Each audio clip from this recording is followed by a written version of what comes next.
Hello friends, എല്ലാവർക്കും ചെമ്മരിപ്പൂവിൻ്റെ പുതിയൊരു episode വീഡിയോയിലേക്ക് സ്വാഗതം.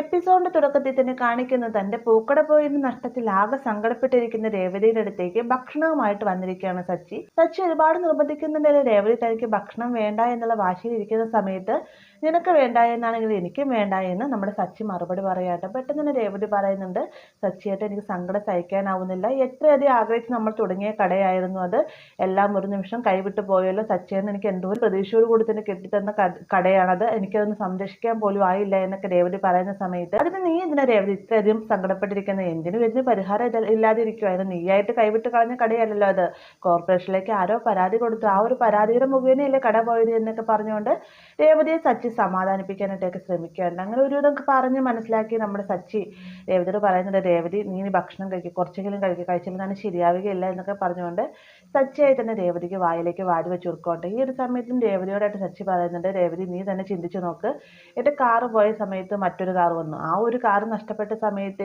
നീയായി തന്നെ എനിക്ക് മറ്റൊരു കാർ മേടിച്ചു വന്നു, അതേ രീതിയിൽ തന്നെയാണ് ജീവിതം, ഒന്ന് നഷ്ടപ്പെട്ടു കഴിഞ്ഞാൽ അതിലും നല്ലത് മറ്റൊന്ന് വരുന്നതായിരിക്കും, മാത്രമല്ല നീ കുരുവിയിൽ നിന്ന് പരുന്തിലേക്കായിട്ട് പറന്നുയരുന്നതായിരിക്കും, അതിനെന്തെങ്കിലുമൊക്കെ മാർഗം നമുക്ക് ചെയ്യാൻ, നീ സങ്കടപ്പെടാതിരിക്കുക എന്നൊക്കെ പറഞ്ഞുകൊണ്ട് രേവതിയെ സമാധാനിപ്പിച്ച് നിർത്തുകയാണ് സച്ചി. പിന്നീട് കാണിക്കുന്ന നേരം പുലർന്നതിന് ശേഷം നമ്മുടെ ചന്ദ്ര അടുക്കളയിലായിട്ട് രേവതി കോഫി ആയില്ലേ എന്നൊക്കെ ചോദിച്ചു ചെല്ലുന്ന സമയത്ത് അടുക്കളയിൽ ഒരു പണി, അത് പാത്രം പോലും കഴുകി വെച്ചിട്ടില്ല, ആകെ അലങ്കോലമായിട്ട് കിടക്കാണ്. ചന്ദ്രയ്ക്ക് ദേഷ്യം അടക്കാനാവുന്നില്ല, പല വഴിക്കായിട്ട് രേവതിയെ വിളിച്ച് അന്വേഷിച്ച് നടക്കുന്നുണ്ടെങ്കിലും രേവതി വിളി കേൾക്കുന്നില്ല കേട്ടോ. അങ്ങനെ മുകളിലത്തെ നിലയിലേക്ക് ചെന്നതിന് ശേഷം ശ്രുതിയോടായിട്ട്, ശ്രുതിമോളെ എന്ന് നീ രേവതിയെ കണ്ടുവോ എന്ന് ചോദിക്കുന്ന സമയത്ത് ശ്രുതിയും അങ്ങോട്ടേക്ക് നടന്നു വരുന്നുണ്ട്. എന്നിട്ട് പറയുന്നുണ്ട്, ഇന്നത്തെ കോഫി പോലും കിട്ടിയില്ല അമ്മേ, അവൾ എവിടെ പോയി എന്ന് ചോദിക്കുകയാണ്.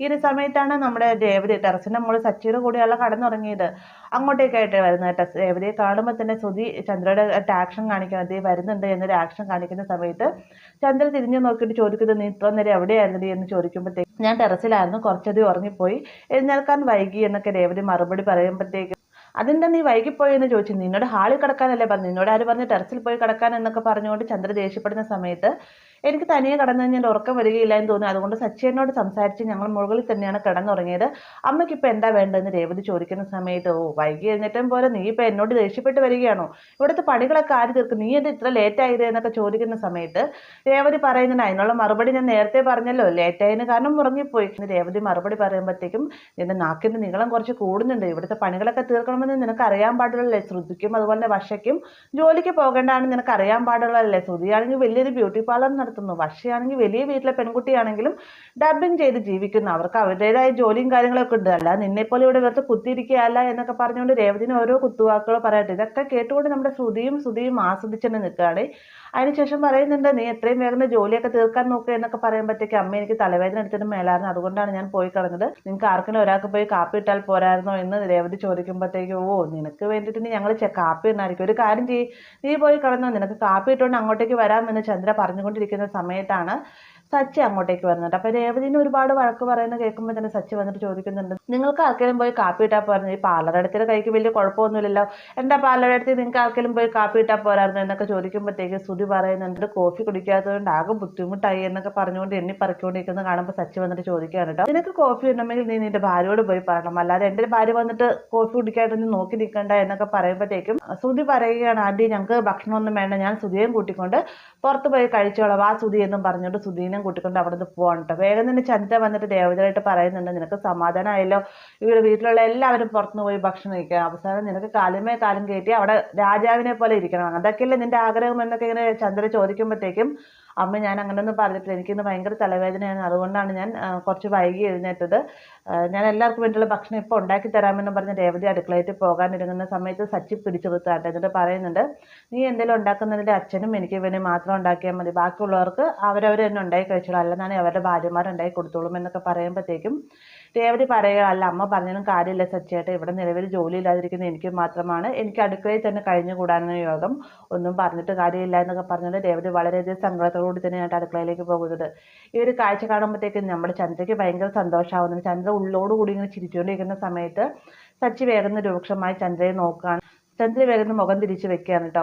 അതിനുശേഷം രേവതി അടുക്കളയിലേക്ക് ചെല്ലുന്ന നേരത്ത് ഓരോരോ പണികളായിട്ട് തീർക്കാതെ അടുക്കള ആ കലങ്കോലമായിട്ട് നിൽക്കുന്ന കാണുമ്പോഴത്തേക്കും രേവതിക്ക് തന്നെ ആകെ ഒരു ബുദ്ധിമുട്ടും കാര്യങ്ങളൊക്കെ ആവണം. രേവതി വേഗം തന്നെ ചെന്ന് പാത്രങ്ങളൊക്കെ ഓരോന്നിങ്ങനെ കഴുകി വയ്ക്കാൻ ഈ ഒരു സമയത്തും പുറത്ത് നിന്നുകൊണ്ട് തന്നെ ചന്ദ്ര രേവതിയുടെ പൂക്കട പോയതിന്റെ സന്തോഷത്തിൽ ഓരോരോ കാര്യങ്ങൾ തന്നെ പറയട്ടോ. ഒരിക്കലും കുരുവി പരുന്താവാൻ ശ്രമിക്കരുത് എന്നൊക്കെ പറഞ്ഞുകൊണ്ട് കുത്തുവാക്കുകൾ പറയുന്ന നേരത്തെ രേവതിനെ അത് വല്ലാതെ തന്നെ വേദനിപ്പിക്കുന്നുണ്ട്. ഈ ഒരു സമയം തന്നെ സച്ചി വന്നിട്ട് പറയുന്നുണ്ട്, കുരുവി ഒരിക്കലും പരുന്താവാൻ പറ്റില്ല, അതുപോലെ തന്നെ പരുന്തിന് ഒരിക്കലും കുരുവിയുടെ സ്ഥലത്തേക്ക് വരാൻ പറ്റുകയില്ല. കുരുവി പതുക്കെയാണെങ്കിലും അവർ ഓരോരോ കാര്യങ്ങളും നേടി എടുക്കുന്നതായിരിക്കും. പരുന്തിനെ പോലെ ഒറ്റയടിക്ക് നേടാനായിട്ട് ശ്രമിക്കുകയില്ല എന്നുള്ള അതേ രീതിയിൽ തന്നെ രേവതി പടിപടിയായിട്ട് ഉയർന്നു വരുന്നതായിരിക്കും എന്നൊക്കെയാണ് സച്ചി പറയുന്നുണ്ട് കേട്ടോ. ശേഷം പുറത്തേക്ക് ഇറങ്ങി ചെല്ലുന്ന സമയത്താണ് രവി നടത്ത കഴിഞ്ഞ് തിരിച്ചു വരുന്നത്. സച്ചിയെ കാണുമ്പോൾ തന്നെ രവി പറയുന്നുണ്ട്, ഇങ്ങ് വരുന്ന വഴിക്ക് ആ പൂക്കട എന്ന സാധനം കാണുമ്പോഴത്തേക്ക് എനിക്ക് ഭയങ്കര സങ്കടമാവുന്നുണ്ട് മോനെ. എന്തായാലും രേവതി മോള് ഭയങ്കര വിഷമത്തിലാണ്, അവളെ എന്തെങ്കിലും സമാധാനിപ്പിക്കാൻ എന്തെങ്കിലും ചെയ്യണം എന്നൊക്കെ രവി പറയുമ്പോഴത്തേക്കും ഞാൻ എന്തെങ്കിലും ചെയ്യും വെച്ചാൽ അവളുടെ കഴുത്തിൽ താലി കെട്ടി പുരുഷനില്ലേ ഞാൻ, അവളെ ഒരിക്കലും സങ്കടപ്പെടാൻ ഞാൻ അനുവദിക്കുകയില്ല.